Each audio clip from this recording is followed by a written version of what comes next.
the economy seems to be, the people we're talking to are really not having huge, serious affordability problems. There's a lot of talking heads, a lot of squawking about that, but most of that's political. All about the messaging when it comes to the economy. GOP lawmakers and the president hitting back against Democrats, they say, are trying to erase the record high inflation and economic mess left behind by the Biden administration.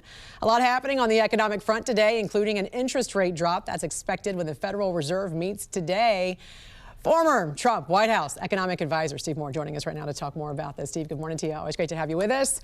Inflation stabilizing, gas prices the lowest they've been in 5 years. We got new tax cuts coming next year, so we're finally getting some relief after 4 years of runaway Biden inflation, which, by the way, was at 9.1% at the highest. But there seems to be, as Dave Ramsey has said, a lot of squawking at so-called affordability problems. How important is the messaging of this leading up to the midterms? You know, it's interesting because Trump gave a interview a few days ago, and the interviewer asked him, what grade would you give the economy? And he said A+++. And look, if you ask me, Jan, I would say I'd give it an A-. It's a strong economy. We have 7 million open jobs. Inflation is coming down. People's 401k plans have dramatically increased because of the stock market boom. Gasoline is now $2 a gallon in some states and below $3 a gallon in most states. So that's been a huge improvement.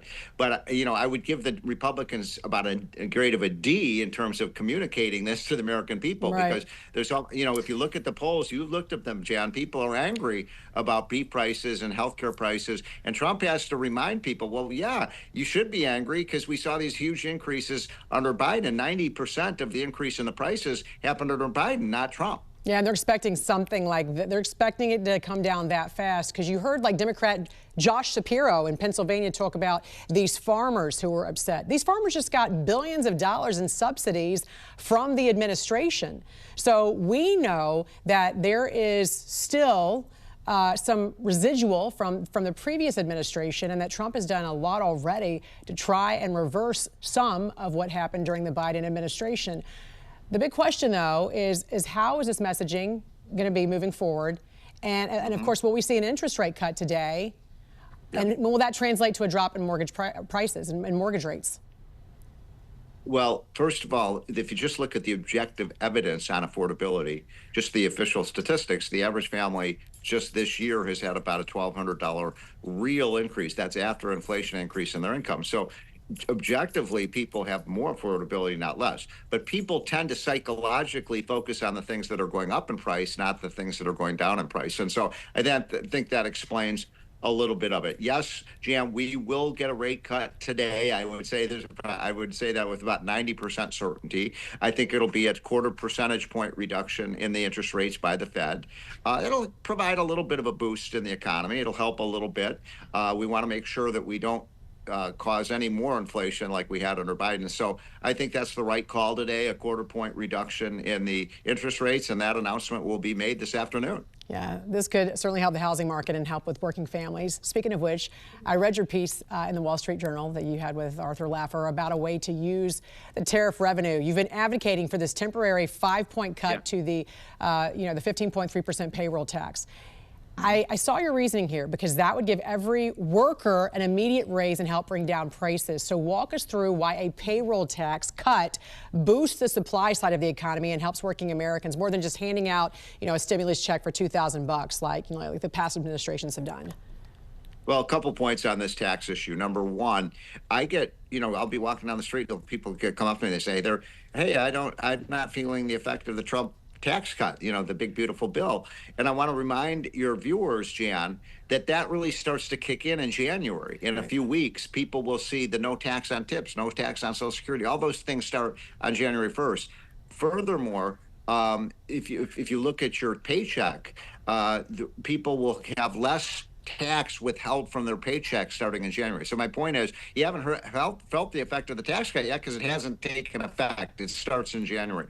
But then in addition to that, Art Laffer and I recommended that we take the revenues, hundreds of billions of dollars of revenues that have been raised from the tariffs, and use that to reduce the payroll tax. You explained it well, Jan. That would give incentives for employers to hire more workers because the cost of hiring a worker would be cut, but also it would give an incentive for workers to work more because they'd be getting a raise. So that would be a smart way to provide some additional juice to the economy.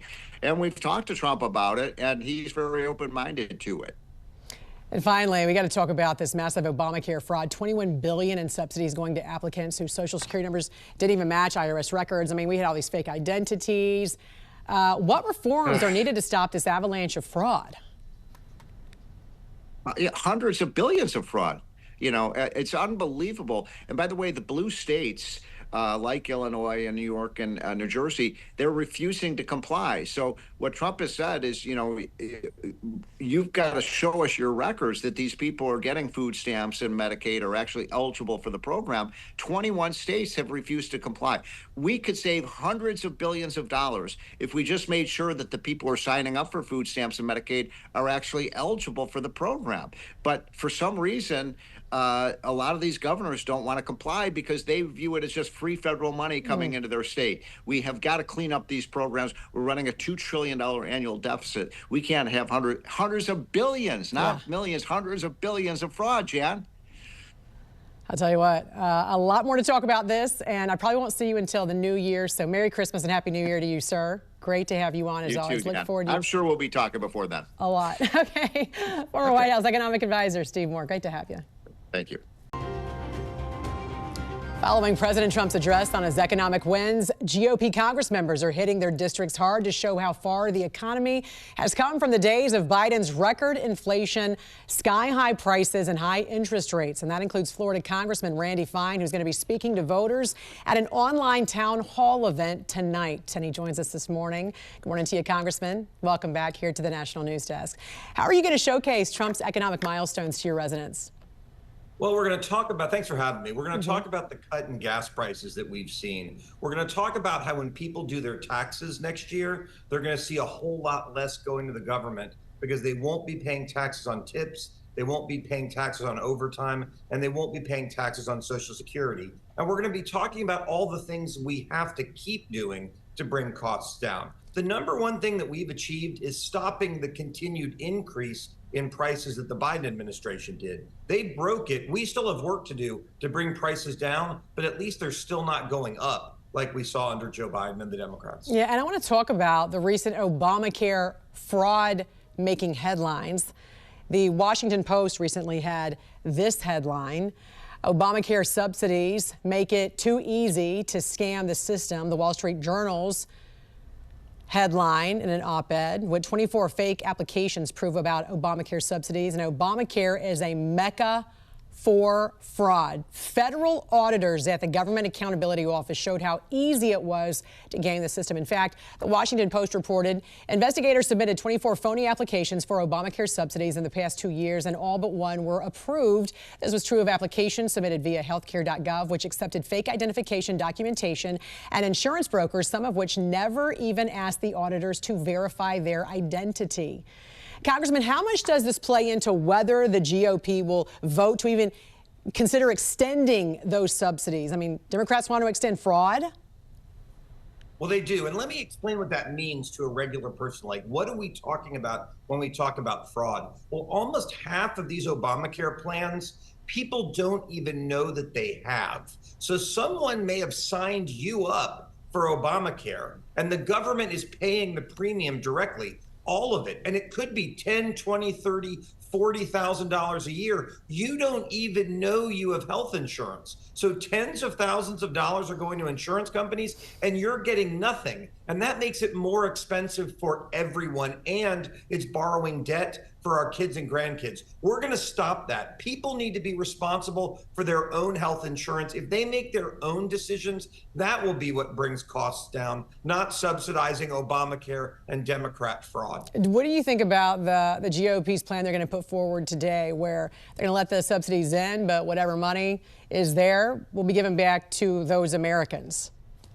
Well, I think that's one way to solve the problem, because at least if an individual has the money, then they'll be able to do something about it. The real solution to Obamacare is to bring back people's ability to buy health insurance. what you used to buy, where you said, you know what, I can pay for my own flu shot and my own doctor's visit, but if I get hit by a bus or I get cancer, I need someone to help me. We eliminated that in that country thanks to Barack Obama's lie about if you like your plan, you can keep your plan. Most people that will work for, and it's not very expensive. Your car insurance doesn't include gas fill-ups and oil changes. For most people, they don't need that in their health insurance either.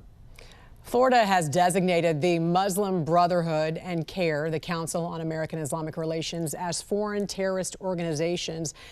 Governor Greg Abbott in Texas did a similar order last month. What's your thoughts about this?